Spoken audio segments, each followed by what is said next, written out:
정말 그러신가요? 지난 한 주간 살면서 또 어렵고 힘든 일도 우리에게 찾아왔을 수도 있고, 또 기도하는 대로 응답이 속히 오지 않아서 또 답답한 우리의 사정도 있을 수 있지만, 하나님을 신실하게 바라보고 또 의지하며 나아갈 때에 우리 하나님께서 우리를 위로하시고 또 새 힘을 더하여 주실 줄로 믿습니다. 전능하신 하나님을 오늘 또 바라보는 가운데에 말씀을 통하여 우리에게 주시는 그 신실한 은혜를 오늘도 함께 나누는 귀한 시간이 되기를 간절히 소망합니다. 오늘은 엘리야에 대해서 함께 이야기를 나누어 보고 싶습니다. 엘리야 선지자 하면 우리 주일학교를 다 다녔다면 엘리야에 대해서 모르는 사람들은 거의 없을 것입니다. 엘리야 하면 선지자 중에 위대한 선지자였고, 그는 북이스라엘의 선지자로서 아합 왕이 이스라엘을 통치하고 다스릴 때 활동했던 선지자였습니다. 그런데 그가 활동하던 그 시기에 이스라엘의 왕 아합은 하나님 앞에 정직히 행하지 아니했던 왕이었던 것을 보게 되어집니다. 우상을 숭배하고 왕실에서 백성들이 하나님의 말씀대로 살아가도록 믿음의 본을 보여야 했지만 그러지 못하고 우상과 죄악이 가득한 모습을 백성들 앞에 또 사람들 앞에 보여주는 악한 왕이었던 것을 보게 되어집니다. 그의 악함은 어느 정도였는가 하면, 당시에 이방의 시돈이라는 딸 이세벨이라는 여자와 정략 결혼을 하여서 그는 이방의 신을 섬기면서 하나님 말씀에 불순종하는 삶의 모습을 보여주고 있습니다. 당시에 이 정략 결혼의 문제가 무엇인가 하면, 하나님의 말씀에 불순종한, 이방인과 결혼하지 말라고 했던 그 하나님의 말씀에 불순종한 일이기도 하지만, 이 정략 결혼으로 인하여서 생겨난 문제는 무엇인가 하면, 그 이방 여인과 결혼하게 되면 이방 여인이 섬겼던 그 지역의 문화, 그 우상 신들이 그 여인과 함께 이스라엘에게 함께 따라 들어오게 된다는 것입니다.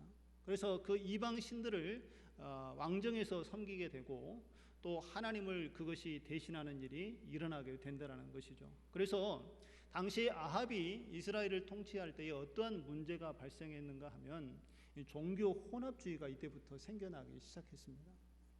사람들의 마음속에 오직 하나님만을 바라보고 또 하나님이 우리의 구원자이시고 우리의 절대 주권자이심을 인정하며 나아가야 했던 이스라엘 백성들이 하나님 아닌 다른 것을 통하여서도 우리가 무언가를 얻을 수 있다라는 그런 기대감들이 이 백성들의 마음속에 생기기 시작했다라는 것입니다. 바알이면 어떻고, 아세라면 어떤가, 또 하나님이면 어떤가, 우리에게 다산의 축복을 주고 또 풍요의 축복만 준다면 그 어떤 것이라도 괜찮다라는 이러한 생각이 이스라엘 사람들의 마음속에 자리 잡기 시작했다라는 것입니다. 그래서 절대 주권자이고 통치자이신 그 하나님을 이 백성들이 믿음으로 바라보지 못하고 다른 것에 마음과 생각을 빼앗겨버리는 일들이 이 아합 시대에 나타났다라는 것입니다. 이것이 바로 당시 북이스라엘의 백성들의 영적인 삶의 현 주소였던 것입니다. 하나님을 섬기지 못하고 우상을 섬기고 또 죄악 가운데 거하는 그들의 모습이었다라는 것입니다. 엘리야는 이들의 삶의 모습이 너무나도 답답하고 안타까웠습니다. 선지자로서 그가 세움을 받았고, 또 이 민족이 하나님을 섬겨야 함에도 불구하고 그 하나님을 바라보지 못하고 있는 그들의 모습을 바라보면서 하나님의 명령을 받아서 죄악이 가득한 그 땅에 저주를 선포하게 되어집니다. 그러자 이 아합이 통치하는 이 북이스라엘 땅에 3년 6개월 동안 비가 내리지 않은 가뭄이 찾아오게 됩니다. 얼마나 어렵고 힘들고 또 핍절한 생활을 이스라엘 백성들이 겪어야 했겠습니까? 그 당시에 이 백성들을 통치하고 있는 아합은 백성들의 원망을 듣고 그 문제를 해결하려 노력했을 것입니다. 그러나 하나님이 하신 일이기 때문에 그 일을 자신의 힘으로 감당해낼 수가 없었습니다. 곰곰이 생각해 보니 이 가뭄을 누가 선포했습니까? 엘리야가 선포했죠. 그래서 엘리야를 이제 부려보자 찾기 시작합니다. 그래서 이 문제를 해결해 보려고 노력하지요. 그래서 엘리야를 찾을 때에 이 엘리야가 아합에게 한 가지 제안을 합니다. 아합 왕이요, 당신이 섬기고 있는 바알 선지자 450명 그리고 아세라 선지자 450명을 갈멜산으로 데려오세요. 그리고 이 갈멜산에서 당신이 섬기는 신이 참 하나님인지 내가 섬기는 신이 참 하나님인지 우리 대결을 한번 해봅시다. 가려봅시다 라고 제안을 합니다.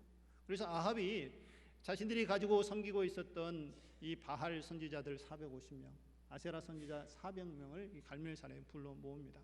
그리고 규칙을 정하여서 하늘에서 제단에 불이 내리는 곳에 그 신이 그 사람이 믿는 신이 바로 참된 하나님이다라는 규정을 정하고 이 싸움을 시작을 합니다. 850대 1의 싸움을 엘리야가 외롭게 하는 것을 볼 수가 있습니다. 누가 승리했죠? 다 알고 계시죠? 구체적으로 제가 따로 설명하지는 않겠습니다. 어떻게 제사를 준비하고 하는 여러 과정들이 있지요. 그러나 그것은 다 설명드리지 않더라도 이 850대 1의 외로운 싸움을 엘리야가 하였지만 하나님께서 바알 선지자들의 기도에 응답하지 아니하시고 이 엘리야가 하나님께 기도할 때에 하늘에서 불이 내려서 제단을 사름으로 말미암아 그 전쟁에 이 싸움에서 하나님이 참 하나님인 것을 백성들 앞에 또 거짓 선지자들 앞에 하나님께서 나타내셨다라는 것입니다. 이것을 기회로 삼아서 엘리야는 당시에 그곳에 함께 모였던 우상을 섬기는 그 바알 선지자들 기손 시냇가로 다 불러 모아서 칼로 그들을 백성들에게 다 죽이도록 명령합니다. 한순간에 그 모든 우상들을 제거하는 모습을 엘리야가 보여주고 있다라는 것입니다. 그리고 여기에 더하여서 엘리야가 7번 하나님께 간절히 부르짖어 기도하니 손바닥만한 구름 하나가 하늘에 떠올라서 그것이 구름이 되어지고 3년 6개월 동안 비가 내리지 않았던 그 이스라엘 땅에 드디어 비가 내리는 하나님의 전능하신 역사를 백성들 앞에 드러내 보이는 사건이 이 갈멜산에서 일어났던 것을 볼 수가 있습니다. 이 갈멜산 사건은 하나님의 전능하심을 백성들 앞에 드러냈고 또 그 사명을 감당하는 엘리야는 위대한 선지자로 사람들 앞에 비춰졌을 것입니다. 여러분들이 엘리야라면 어떠한 생각이 드시겠습니까?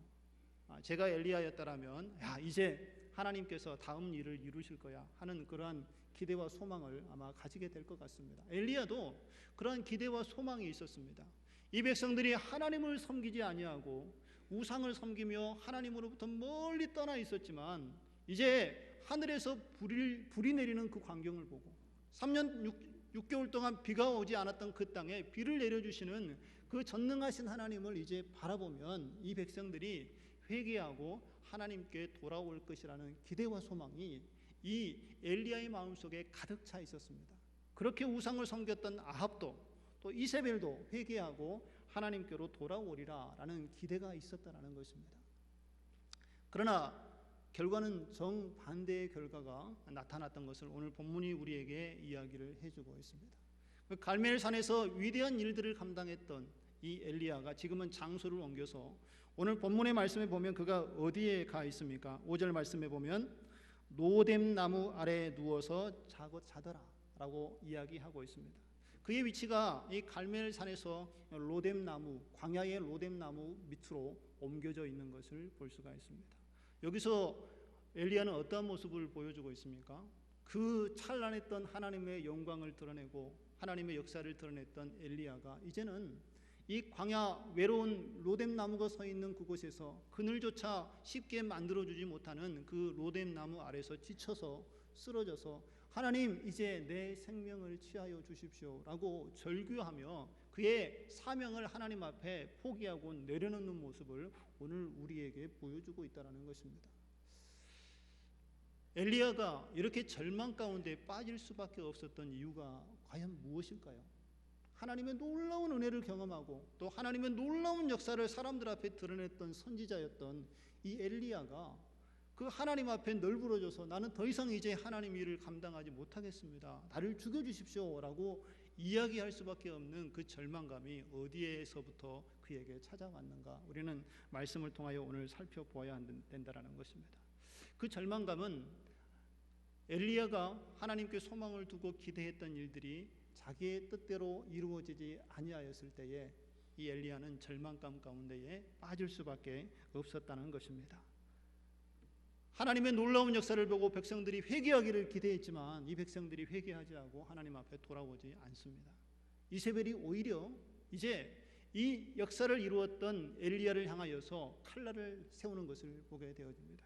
오늘 1절과 2절 말씀을 다시 보면 아합이 엘리야의 무릇 행한 일과 그가 어떻게 모든 선지자를 칼로 죽인 것을 이세벨에게 고하니 이세벨이 사자를 엘리야에게 보내어 이르되 내가 내일 이맘때에는 정녕 내 생명으로 저 사람들 중 한 사람의 생명 같게 하리라 아니하면 신들이 내게 벌 위에 벌을 내림이 마땅하니라 한지라 라고 이야기하고 있습니다.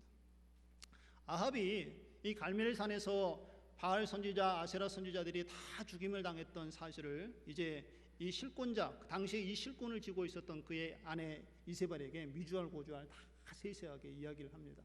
가서 그런 일이 있었는데 이런 하늘의 불이 엘리야에게 내려서 우리가 받들었던 그 바알과 우리 아세라 선지자들이 다 죽임을 당하고 말았다라고 이야기하자 이세벨이 칼날을 세워서 이제 이 엘리야에게 경고를 하고 나섭니다. 엘리야야, 네가 지금은 살아있지만 내일 이맘때가 되면 네가 칼로 바알의 선지자들을 죽였던 것처럼 너도 그 칼날 아래 무너져 죽게 될 것이다. 내일이면 네 생명도 끝이야 라고 경고를 보내고 있다라는 것입니다. 엘리야가 이 소식을 들었습니다. 하나님의 그 역사를 이루었던 엘리야, 믿음으로 놀라운 하나님의 그 사역을 만들어냈던 엘리야가 그런데 힘없게 오늘 무너지는 모습을 볼 수가 있습니다. 이 이세벨의 한마디 때문에 그는 절망하고 낙심하여 어디론가 흘러가 버리는 그의 삶의 모습을 보여주고 있다는 것입니다. 그 이유는 하나님에 대한 자신의 기대가 성취되어지지 않았을 때에 그는 절망감이 찾아왔고, 또 하나의 이유가 오늘 3절에서 우리에게 이야기되어지고 있는데 저가 이 형편을 보고 일어나 그 생명을 위하여 도망하여 유다에 속한 부엘세바에 이르러 자기의 사환을 그것에 머물두게 하였다라고 이야기하고 있습니다. 무엇을 봤다고요? 자기의 이 형편을 보았다.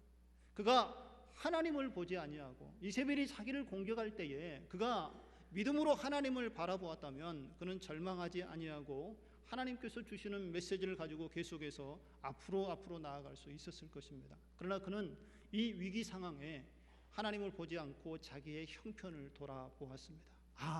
이대로 있다가는 내가 이세벨의 칼에 죽을 수도 있겠다라는 두려움과 절망감이 그때부터 몰려오기 시작했습니다. 그래서 엘리야는 그 절망감을 가지고 두려움 가운데에 그 자리에서 도망하기 시작합니다. 갈멜산에서 그 위대한 역사를 이루었던 엘리야가 지금 어디로 도망을 했습니까? 3절에 보면 저가 이 형편을 보고 일어나 그 생명을 위하여 도망하여 유대에 속한 부엘세바에 이르렀다라고 이야기하고 있습니다. 당시 이 갈멜산은 유대의 북쪽 지역에 있는 지역이었습니다. 근데 그때 이 이세벨의 위협을 받게 되자 엘리야가 도망을 친 곳이 바로 유대 땅 저 남쪽 그 끝부분에 있는 부엘세바로 도망을 했다라는 것입니다. 이 갈멜산에서 부엘세바까지의 거리는 한 60마일 정도 되는 거리입니다. 자신의 생명을 보존하기 위하여서 단숨에 엘리야는 자기 사환 하나만 딸랑 데리고 이 부엘세바로 가서 도망하여 숨게 되었다라는 것입니다. 그리고 여기에서 그치지 아니하고 엘리야는 사흘을 그 자리에 머물러 두고 다시 자기 혼자 광야의 길로 걸어갑니다. 아무도 없는 그곳에, 외롭고 처량한 그곳에 광야로 들어가서 그는 세상과 단절을 하고 노뎀나무 아래서 쉬면서 그는 하나님께 처절하게 자신의 처지를 절망 가운데 드러내고 있는 모습이 오늘 엘리야의 모습인 것을 볼 수가 있습니다. 엘리야의 그 절망감은 이 로뎀나무에서 그치는 것이 아니라 이후에 호렙산으로 나아가면서 그 절망감은 극에 달하는 것을 볼 수가 있습니다. 호렙산은 어떤 곳이죠? 신의 산이라고도 불리는 이 호렙산은 하나님께서 모세를 만나셔서 또 모세에게 하나님의 말씀을 주셨던 장소입니다. 하나님의 신연이 임했던 장소지요. 그런데 엘리야가 이 하나님이 나타났던 이 신의 산으로 나아가서 그가 행했던 모습은 그냥 동굴에 들어가서 자기 자신을 가둬버리고 세상과 단절시키고, 더 나아가서는 하나님도 필요 없습니다. 이제 나를 내버려 두십시오. 나 여기서 죽겠습니다 하는 마음으로 그 호렙산의 동굴의 컴컴한 곳에 들어가서 자신의 삶을 내어 던지는 절망에 처해 있는 자신의 모습을 오늘 우리에게 보여주고 있다는 것입니다. 엘리야가 이렇게 절망 가운데 있었을 때에 그의 절망감은 상실감으로 나타났고 생명을 없애고자 하는 그러한 극단의 상황까지 그가 처했던 것을 볼 수가 있습니다. 여러분들은 언제 절망감을 느끼십니까? 언제 낙담하고 또 절망하십니까? 여러 가지 이유가 있겠지만 어떤 사람은 갑자기 찾아오는 건강의 문제 때문에 절망감을 느끼기도 합니다. 건강했는데 갑자기 찾아오는 그 육신의 아픔과 질병으로 우리가 고통을 당할 때에 절망감을 느끼게 된다는 것입니다. 겨우 발견해서 그 병을 치료했는데 또 좋아졌는데 어느 날 그것으로 인하여서 감사하고 기뻐했는데 또 다른 것으로 인하여서 질병이 찾아올 때 우리는 더 큰 실망과 절망감을 경험하게 된다는 것입니다. 어떤 사람은 사업을 계획하고 또 이 사업을 통해서 내가 무언가 새로운 일들을 추진해 보리라 라고 준비하고 깊은 기대와 소망을 가지고 일을 시작했는데 생각한 대로 사업이 되지 않아서 또 절망에 빠지는 사람들도 있는 것을 보게 되어집니다. 저도 제 인생을 살아오는 여정 가운데에 이 엘리야와 같이 심각한 절망에 빠진 적이 한 번 있었습니다. 그때로 돌아가 보면 제가 중학교 3학년 때 친구의 전도를 받고 교회에 나가기 시작했습니다. 그리고 고등학교 2학년 때 이제 예수님을 만나고 예수님을 영접하였습니다.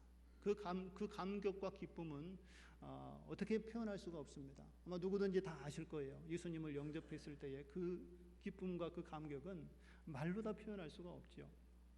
그 은혜와 사랑 가운데에 목표와 비전 없이 살아왔던 제가 예수님을 만나면서 새로운 비전을 갖게 되고 또 목표를 세우고 새로운 삶을 시작하게 되었습니다. 너무 기쁘고 즐거웠습니다.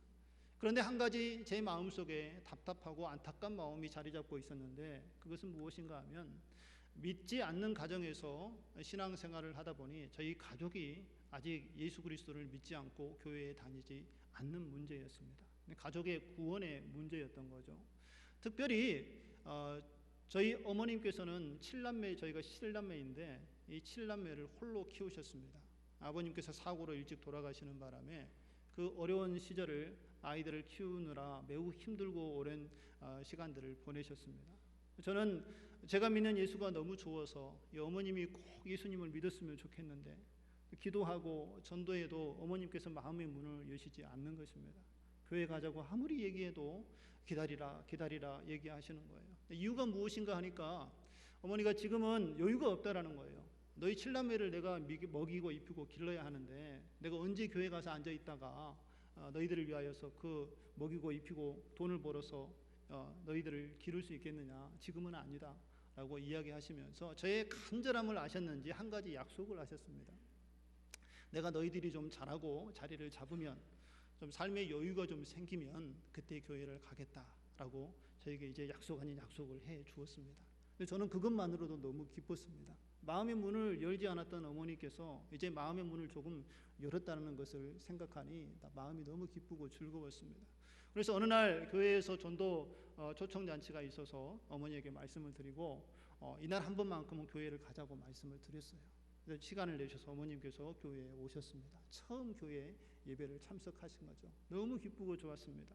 그러나 어머니는 계속해서 교회를 다니지는 못하셨습니다. 여러 일들을 해야 했기 때문에요.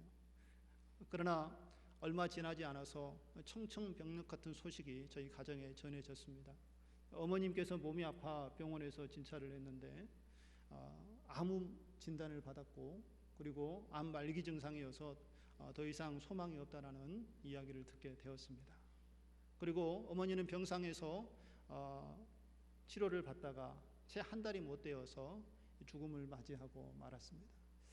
어머니는 그 병상에서 처음 교회 한번 가시고 나서 하나님께 더 이상 예배는 드리지 못하고 목사님을 초청해서 병상에서 예배 드리면서 말씀을 듣는 가운데 그래도 예수 그리스도를 영접하고 구원에 이르러 하나님께 나아가는 은혜를 입었습니다. 그러나 아들의 입장에서 저는 어머님을 바라보며 너무 안타까운 심정을 금할 수가 없었습니다. 그 절망감이 저에게 밀려오는데 하나님께 구원의 은혜는 입었지만 어머님께서 교회 한번 제대로 다녀보지 못하시고 신앙생활 한번 제대로 못하시고 이 좋은 것을 이 예수님을 만나서 그 예수님 안에서 살아가는 삶을 좀 누려보고 가셨으면 좋겠는데 그 은혜를 누리지 못하고 가셨다는 것이 너무 안타깝고 또 절망감이 제게 찾아왔습니다. 그래서 저는 그때에 어머님 돌아가시고 난 이후에 한동안 하나님과의 관계를 단절시켰습니다. 하나님 어떻게 이러실 수 있습니까? 저희 간절한 기도를 들으시고 또 어머님을 교회로 인도하셔서 좀 믿음 안에서 하나님을 좀 더 바라보고 살아갔으면 너무 좋았을 텐데 왜 이렇게 급하게 데려가셨습니까? 라고 하면서 그 절망감 때문에 하나님께 원망도 하고 또 방황도 했던 시간이 바로 그 시기였습니다. 밀려오는 그 절망감을 감당하기가 너무나도 힘들었습니다.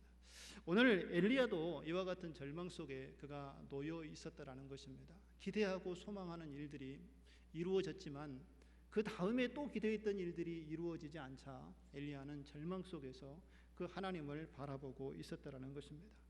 엘리야의 삶의 모습을 보면 그의 삶이 실패한 것처럼 보입니다. 이제 모든 것을 다 내려놓고 모든 것이 귀찮아지고 이제 하나님 알아서 하세요, 뜻대로 하세요, 마음대로 하세요 하는 마음이 엘리야의 마음속에 있었다라는 것이죠.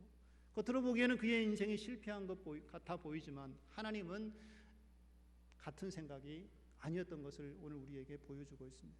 절망 가운데 있었던 이 엘리야에게 하나님께서는 찾아가셔서 이제 그를 다시 일으켜 세우시고 회복시키는 모습을 오늘 우리에게 보여주고 있습니다. 엘리야는 갈멜산의 전투에서 에너지를 쏟았고 또 자신을 죽이려 하는 이세벨에게 도망을 치느라 많은 에너지를 쏟아냈습니다. 그리고 믿었던 그 하나님에 대한 믿음의 신념이 무너지자 처절한 절망 속에 그는 빠져들었고 이제는 거의 탈진하여 죽을 지경에 이르게 되었다는 것입니다. 그래서 그 로뎀나무 아래에 앉아서 죽기만을 바라고 있는 그때에 하나님께서 천사를 보내서 이 엘리야를 다시 일으켜 세우시는 것을 오늘 말씀을 통하여 우리가 살펴보게 됩니다. 6절과 7절 말씀을 한번 5절에서 6절 말씀을 우리가 한번 보겠습니다. 로뎀나무 아래에 누워 자더니 천사가 어루만지며 이르되 일어나서 먹으라 하는지라. 본즉 머리맡에 숯불에 구운 떡과 한 병 물이 있더라. 이에 먹고 마시고 다시 누웠더니 라고 오늘 말씀이 우리에게 이야기해주고 있습니다. 엘리야는 탈진해서 거의 죽을 지경에 있었지만 하나님께서 천사를 보내서 그를 위로하고 다시 일으켜 세우시는 것을 보게 되어집니다. 광야에는 아무도 없습니다. 오로지 혼자 엘리야만 남아 있었고 누군가가 그를 돌보아 주지 않으면 엘리야는 그 자리에서 죽을 수밖에 없는 상황에 그는 놓여 있었다라는 것입니다. 그러나 하나님께서는 그를 내버려 두지 않으셨습니다. 그에게 천사를 보내서 그가 먹지 못하고 있을 때에 그 먹을 것을 따끈따끈하게 떡을 구워서 그에게 주었고 또 그가 목마르지 않도록 물을 준비하여서 그에게 양식을 공급해 주었던 것을 오늘 우리가 살펴보게 된다는 것입니다. 하나님께서는 이 천사를 통하여서 엘리야를 먹이시고 입히시는데 이 천사의 모습이 하나님의 모습을 우리가 연상케 합니다. 그 천사가 하나님께서 보내신 사자이기 때문에 그렇죠. 어떤 모습을 보여줬는가 하면 저라면 제가 하나님이었다면 제가 천사라면 아마 이 엘리야에게 호통을 쳤을 것 같아요. 선지자 엘리야야, 내가 너에게 보여준 것이 있고 너는 이 민족을 일으켜 세울 지도자인데 네가 이렇게 낭망하고 처절하게 절망 가운데 지금 있어야 하느냐, 그거 하나 때문에 이렇게 절망하느냐 라고 하면서 다시 일어나라 하면서 아마 책망을 했을 것 같아요. 그러나 오늘 천사는 이 엘리야에게 나아가서 아무런 책망을 하지 않습니다. 그냥 지쳐 쓰러져 있는 이 엘리야를 어루만져서 일으켜 세웁니다. 일어나라, 일어나라 엘리야야. 일어서 눈을 떠보니 그 머리맡에 떡과 물이 놓여 있으니 이것을 먹으라 라고 천사가 이야기합니다. 엘리야가 일어나서 힘없이 아마 아무런 생각 없이 아마 떡과 물을 먹었을 거예요. 이걸 먹으면 내가 사나? 내가 다시 일을 할 수 있을까? 이런 기대감도 없이 그냥 배고프고 처량하니까 놓여있는 것을 그가 먹었을 것입니다. 먹고 나니까 다시 포만감이 오죠. 엘리야는 그 자리에서 다시 누워서 또 잡니다. 천사가 이것을 묵끄러미 지켜보죠. 그가 편하게 시도로 그냥 내버려 둡니다. 그리고 한참이 지나서 다시 한번 엘리야를 흔들어 깨웁니다. 일어나라, 일어나라. 그리고 또 준비한 음식을 먹게 하고 물을 먹게 합니다. 네가 가야 할 길을 가지 못할까 염려된다 하면서 엘리야를 다시 먹이시고 그를 입혀서 다시 일으켜 세우시는 천사의 모습을 오늘 살펴보게 되어집니다. 그래서 이 음식을 힘입어서 엘리야가 40주 40야를 걸어서 어디로 가요? 호렙산으로 이후에 가게 되는 것을 보게 됩니다. 탈진했던 거의 죽을 지경에 있었던 엘리야가 이제 하나님이 계시는 그곳 이 호렙산으로 이동하게 되는 것을 볼 수가 있습니다. 오늘 우리의 삶을 돌이켜보면 어떻습니까? 우리의 삶 가운데 또 지쳐있고 또 절망 가운데 있는 사람들이 우리 주변에도 있는 것을 볼 수가 있습니다. 예수님께서도 십자가를 지실 때에 배반하고 예수님을 떠났던 그 제자들에게 부활하신 이후에 나타나셨습니다. 그리고 어떻게 하셨습니까? 제자들을 책망하지 않았습니다. 어떻게 너희들이 나를 배신할 수 있어? 배반할 수 있어? 라고 말씀하지 않고 그들에게 조반을 준비하여 먹이셨던 것을 볼 수가 있습니다. 그리고 하나님의 사랑을 다시 한번 깨닫게 하고 사명을 주어서 하나님의 길을 가도록 인도하시는 그 예수님의 모습이 오늘 엘리야에게 나타난 이 천사의 모습과 같다라는 것입니다. 우리 주변에 힘들고 또 지쳐 쓰러져 있고 혼자는 도저히 일어날 수 없는 연약한 가운데 있는 성도들, 이웃들, 우리 가족들이 있습니다. 우리는 그들을 대할 때에 오늘 천사의 같은 마음으로, 천사가 이 엘리야를 대하는 마음으로 그들에게 다가가야 될 줄로 믿습니다. 연약한 자들에게 나아가서 그들이 무엇이 필요한가, 먹을 물이 필요한가, 또 먹을 떡이 필요한가를 알아보고 그들에게 그것을 나누어 줄 때에 그들이 그 작은 것이지만 그것을 통하여서 새 힘을 얻고 일어서게 되는 하나님의 은혜를 경험하게 될 줄로 믿습니다. 우리 주변에 있는 우리 성도들 한번 돌이켜 보시기 바랍니다. 예배에 잘 출석하다가 나오지 못하고 또 보이지 않는 우리 성도들이 있습니다. 오늘 그들을 외면하지 마시기 바랍니다.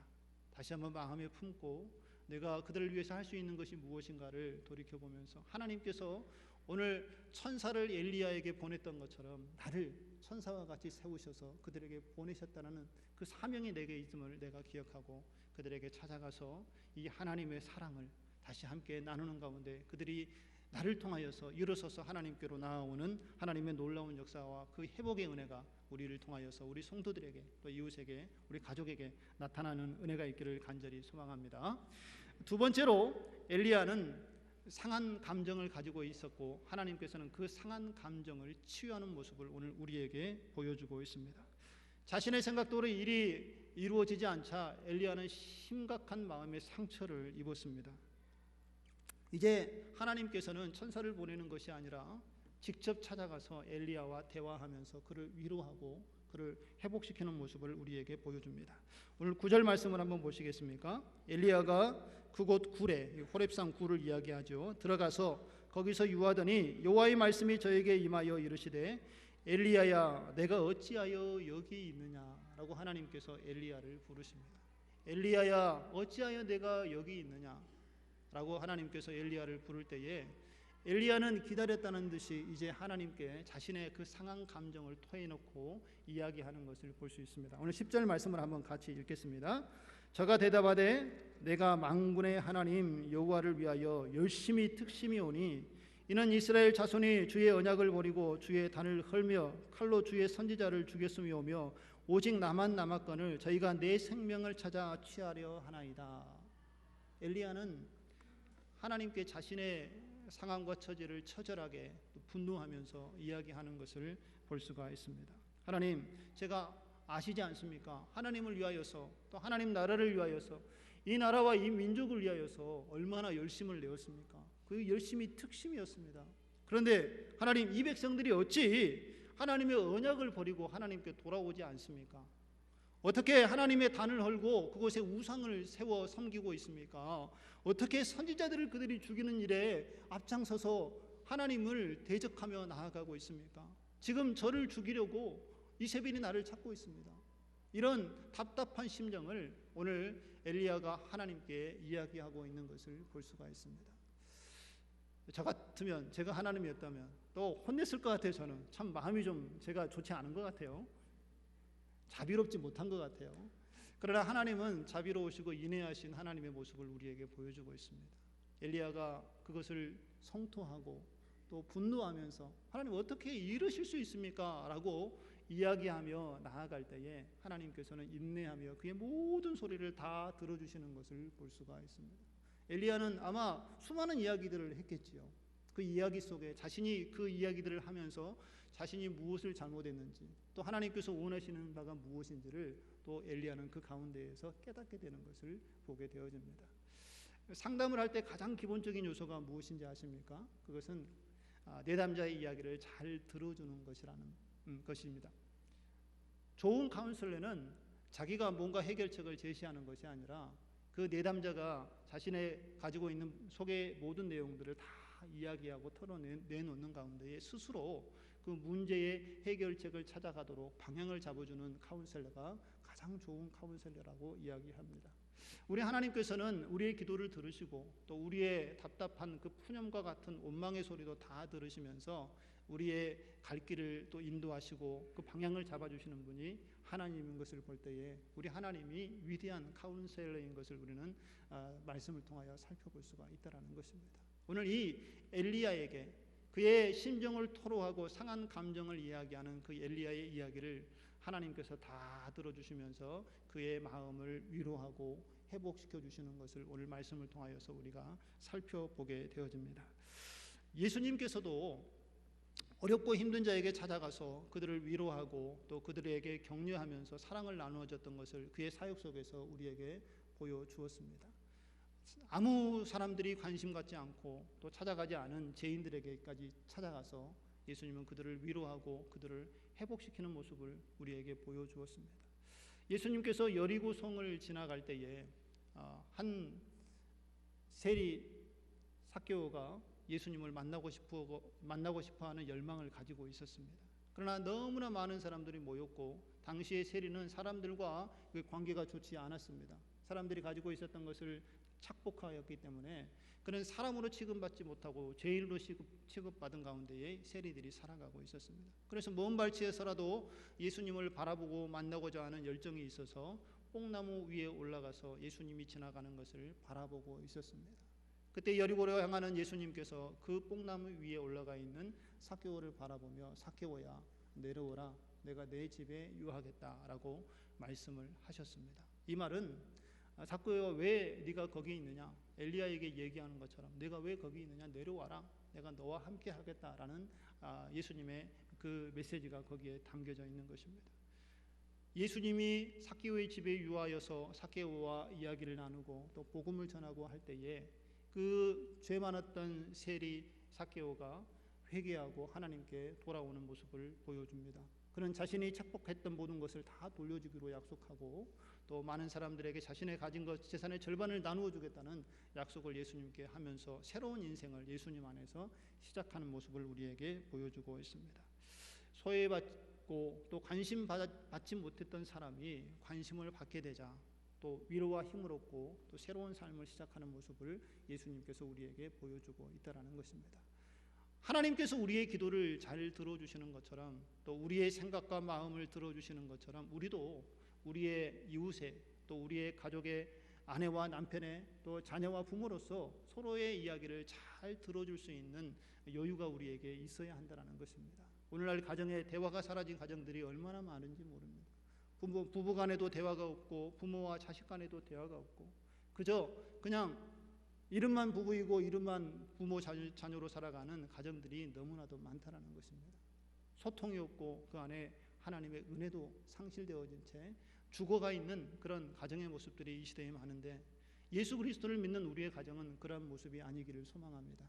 서로 들어주고 서로 이해해주고 서로 그 아픔을 나누어주고 기도하는 가운데에 하나님께서 주시는 그 회복이 서로 가운데 함께 열매로 나타나는 은혜가 있어지기를 간절히 소망합니다. 엘리야가 이와 같이 기도할 때에 하나님께서는 엘리야의 기도를 들으시고 그에게 응답을 주시는 것을 오늘 말씀의 결론으로 여러분들에게 말씀을 드립니다. 엘리야는 다시 하나님으로부터 새 힘을 얻고 새로운 사명을 부여받게 됩니다. 오늘 15절과 16절의 말씀에 보면 이제 다메섹에 가서 하사엘에게 기름을 부어 아람의 왕이 되게 하고 님시의 아들 예후에게 가서 기름을 부어 이스라엘의 왕이 되게 하고 엘리야살에게 기름을 부어 자신을 대신하게 함으로써 이 엘리사에게 기름을 부어 자신을 대신하게 함으로써 이 엘리야에게 새로운 사명을 하나님께서 허락하시는 것을 볼 수가 있습니다. 그리고 여기에서 그치는 것이 아니라 엘리야가 하나님 저 혼자밖에 남지 않았습니다 라고 외롭게 이야기할 때에 18절에 이스라엘 가운데 바알에게 무릎 꿇지 않는 7,000명을 내가 예비하고 준비해 놓았다. 그들이 너와 함께 할 것이다 라고 하나님께서 약속의 말씀을 엘리야에게 주고 있는 것을 보게 되어집니다. 절망 속에서 그가 소망이 없었고 이제 내 생명이 다하기를 하나님께 바랬지만 하나님께서는 그 절망을 위로하시고 다시 회복시키셔서 하나님의 일들을 감당할 수 있는 사명자로 오늘 엘리야를 세워가시는 위로의 하나님, 또 소망의 하나님이 된 것을 오늘 말씀을 통하여서 우리가 살펴보았습니다. 오늘 이 시대에 하나님께서 동일하게 엘리야에게 찾아와서 위로를 주시는 것처럼 절망 가운데 있는 우리들, 또 때로는 찾아오는 절망으로 고통당할 우리에게 위로와 소망을 주시는 하나님으로 우리에게 다가오시는 줄로 믿습니다. 그 하나님을 의지하시고 오늘도 믿음으로 승리하며 하나님께 나아가는 우리의 삶이 되어지기를 주님의 이름으로 축원드립니다. 기도하겠습니다. 존귀하신 하나님 아버지, 기대하고 소망했던 일들이 이루어지지 않아서 절망 가운데 있었던 엘리야를 하나님께서 위로하시고 또 새 소망을 주시고 그를 절망에서 일으켜내어 하나님의 사명을 감당할 수 있는 사명자로 세워가시는 하나님의 모습을 오늘 말씀을 통하여 살펴보았습니다. 저희들도 때로는 주어지는 삶의 어려움 때문에 절망 가운데 처절하게 몸부림치며 낙심하고 있을 때도 있지만 하나님께서 찾아와 주셔서 우리를 위로하시고 또 우리를 새롭게 하신다는 그 하나님의 놀라운 사랑을 저희들이 기억하게 하여 주시옵시고, 나와 함께 하시는 하나님, 전능하신 하나님, 위로자 되시는 하나님을 의지하며 새 힘을 얻어 우리에게 맡겨주신 사명을 감당하기에 부족함이 없는 저희들 되게 하여 주시옵소서.